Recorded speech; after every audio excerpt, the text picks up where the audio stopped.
Temple, I have heard that you saw some scans years and years ago before we even knew what autism was. Can you tell me your journey? Tell me your story about autism and when you thought something might be a little different when it came to your life.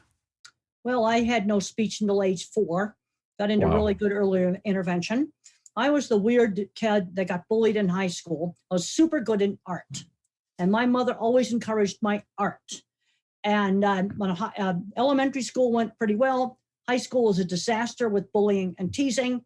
And the only places I was not bullied and teased was shared interests with things like horseback riding, electronics, or model rockets. Can you tell me though, so my son was diagnosed with autism at the age of 2, and I would say art would not be one of his strengths, science and math are. So tell us, what sounds to be a lot of confusion, and he wasn't actually diagnosed with autism, it was Asperger's back then, which they no longer use, but can you tell us tell our viewers what autism is? What is autism? What's the spectrum, the autism spectrum?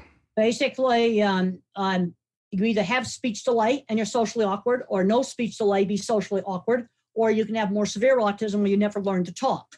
But on the fully verbal end of the spectrum, you're either going to be an art mind, that's me, drawing, be skilled trades, mechanics, visualization, everything thinking pictures. Then your son is a mathematical mind. That's a different kind of mind. It's called the visual spatial, and I am the object visualizer. Then there's other people that totally think in words. And people on the autism spectrum have uneven skills. They'll be good at one thing and terrible at something else. Yep, I've seen that. I was terrible in algebra, and what you need to be doing is building on the strength and turn it into a career. Well, let me ask you this.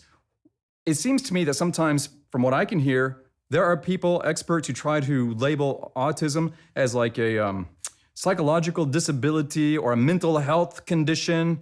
Can you kind of set the record straight? Is it a mental health condition? Is it a psychological handicap? What are your thoughts on that? Well, I think half the people that bring you the tech we're using today are probably on the autism spectrum. We wouldn't even have any tech without the autism spectrum.